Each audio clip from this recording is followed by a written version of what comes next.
Hi everyone, this is Chris Green, the history chap, and I'd like to share with you a story that happened from British history in this week commencing the 8th of February. Because on the 8th of February 1587, Mary Queen of Scots was executed.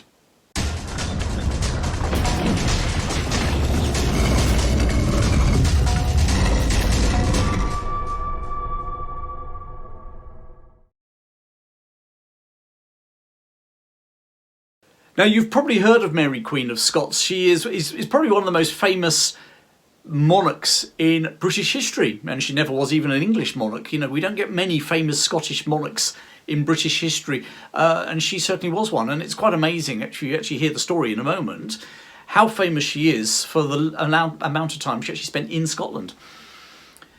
She was born in 1542 in Linlithgow Castle in Edinburgh. Her father was King James V of Scotland, and her grandmother was Margaret Tudor, older sister of King Henry VIII.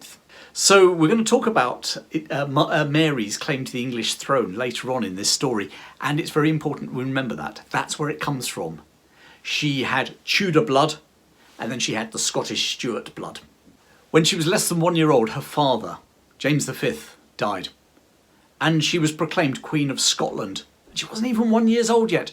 Scotland was a country split between religious factions, split between various powerful nobles and magnates, and quite frankly, a youth on the throne was a danger for everyone, not least the youth. And to be a woman at that time was really dangerous, and the danger was that you become a pawn. Henry VIII, for a start, saw the opportunity. He wanted to marry her to his son, the future Edward VI of England. But the Scottish Parliament were having none of that. They were not going to have England and Scotland united. Funny, it doesn't really change, does it? They weren't going to have him united. In fact, in France, there was in Scotland, there was a pro-English faction, but there was a pro-French faction. France were their old ally, going back hundreds of years. So there was a French faction and there was an English faction, and the French faction were gaining in power. And in fact, in 1548, Mary was sent to France, and she lived there for the next 13 years. So from the age of just less than 6 to when she was 20, she lived in France. So when we get these stories, and like the recent film on Netflix, where this really beautiful Mary Stuart, Mary Queen of Scots, and with this lovely Scottish accent, chances are she didn't have one of them, because she'd spent most of her upbringing in France, where in 1558, she married the Dauphin of France. The Dauphin was the heir apparent. It's like the Prince of Wales in English royal family terms, okay? So she married the Dauphin, and in less than a year, he succeeded to the French throne. So, I mean, imagine this, 17 years old, this beautiful beautiful woman was now the Queen of Scotland and the Queen of France, and interestingly had a claim to the English throne too. It could have all come out so nicely, but a year later, King Francis, her husband, died. So there she was, just 3 days before her 18th birthday, a widow. France had nothing for her. She was the Dowager Queen. She was the throne passed to Francis's younger brother. There was no role for Mary in France. So in 1561, she returned to Scotland. And the films portray Mary as this beautiful woman, and by all accounts she was 5'11", which was a heck of a height in England, or sorry, in that period in the 17th century, 16th and 17th century. She was slender, she had hazel eyes, she had auburn hair. She was a beautiful, stunning woman by every account. And she landed in Scotland. Well, the Scottish people, half of them, there was a major problem here. I said earlier, Scotland was divided between Catholics and Protestants, and of course Mary was a Catholic, and the majority of her population were Protestant. There was an immediate division in the country. Mary needed to find a new husband, and she picked her cousin, Henry Lord Darnley, which could have been a good match had he not been a complete drunkard. He desperately wanted power in his own right. He wanted to be the King of Scotland. She wouldn't allow that. And he was incredibly jealous. I guess nowadays we would call him, quite frankly, we would call him an abuser. He was so abusive that when Mary was pregnant, and he was so jealous of her friendship with her private secretary, a man called Rizzio, he actually dragged Rizzio into the chambers where Mary was and stabbed him to death in front of his pregnant wife. That's how unhinged Henry Lord Darnley was. Strangely enough, the marriage was going nowhere. I just said she was pregnant.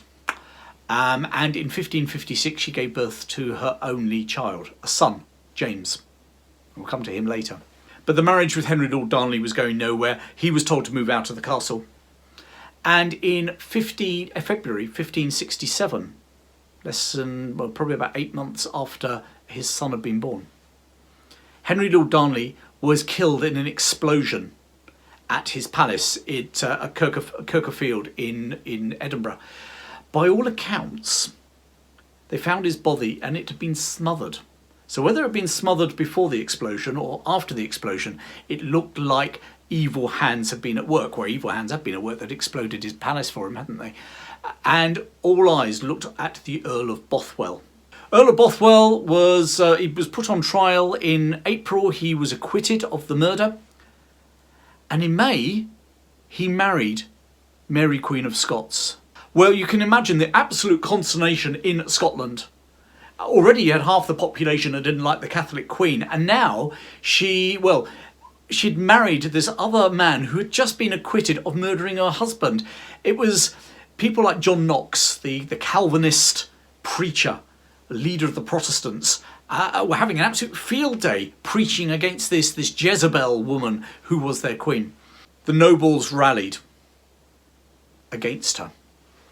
She was imprisoned. By June she was imprisoned, and in July 1587 she abdicated in favour of her young son James, who was only a year old. It was like history repeating itself in Scotland, wasn't it, all over again? The following year, 1568, she managed to escape. She escaped to England, where she hoped that her cousin, Queen Elizabeth, would certainly give her sanctuary, if not help her to reinvade Scotland and retake her throne. Well, Elizabeth didn't do that. And for the next 19 years, she effectively kept Mary under house arrest at various castles in England. She kept her as far away from Scotland as possible to protect her, but also probably not to do any trouble in Scotland. But also far enough away from London that she couldn't cause trouble. And here's the reason. Remember I said she had Tudor blood? Well, that Tudor blood, in many respects, gave her a greater claim to the throne than Elizabeth. Just let me explain. We said that Henry VIII had a sister, Margaret. Margaret married the King of Scotland. Margaret's granddaughter was Mary, Queen of Scots, Mary Stuart. Henry VIII, well, we all know he had 6 wives. He actually had 3 children from 3 different wives. We had Edward VI, he had died. We'd had Mary, the daughter of Catherine of Aragon, the first wife. And then we had Elizabeth, the daughter of Henry and Anne Boleyn. So Elizabeth had Henry VIII's blood in her, but she was effectively, she was considered illegitimate. She'd been allowed back into the line of succession by Henry. But when you look at the pure blood, the pure royal blood, actually, Mary had a stronger claim to the throne as Elizabeth, especially for all the Catholics in England, and there were a lot of them. They had this Protestant queen, Elizabeth I, or they had this Queen of Scotland, who was a Catholic and had an absolute line back to Henry's father, Henry VII. Okay, or we had this slightly iffy queen, who only became queen because Henry VIII had got rid of Catherine of Aragon, his first wife, married Anne Boleyn, broken with the Church of Rome to marry Anne Boleyn, had this child, then had the mum, Anne Boleyn, killed, executed. The Catholics saw in Mary Stuart a champion, and Elizabeth was fully aware of that.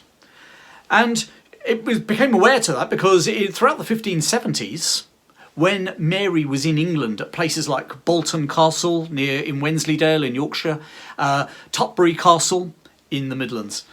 And while she was there was an uprising in the north of England by Catholics in the north in 1571. There was a plot that was discovered to send Spanish troops to invade England and throw Elizabeth off the throne again in the early 1570s. In 1585, there was another Catholic plot which Mary wasn't actually implicated in, but her agent, almost like a chief of operations in modern parlance, okay, was implicated. So how much closer could you possibly get than the COO of the Mary Queen of Scots enterprise? And then in 1586, the Babington plot was discovered, and I won't go into the Babington plot, except, again, it was another Catholic conspiracy which specifically said they were going to assassinate Elizabeth I and replace her with Mary, Queen of Scots, which was bad enough. But what was really damning was that it was proved that Mary had been in communication and encouraging the Babington plotters. There was no way that Mary could get out of this one. She was actually put on trial. She was taken to Fotheringhay Castle in Northamptonshire. Fotheringhay Castle now, there's a mound, that's it. Fotheringhay Castle had been the castle of Catherine of Aragon, Henry VIII's first wife. It had tended to always be the palace of Henry VIII's wives, but it had fallen into disrepair. It wasn't a particularly nice place. It was leaking and all those sort of things. No love and attention being put on it. What an appropriate place for Mary Queen of Scots to be sent for her trial. And it was a foregone conclusion what they would recommend. 36 noble men, and they found her guilty.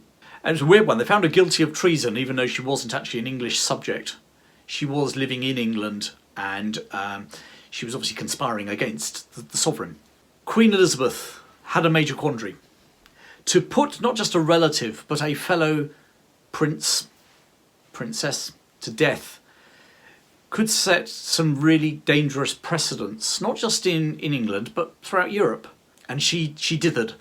She dithered from the October of 1586 through to the 1st of February 1587.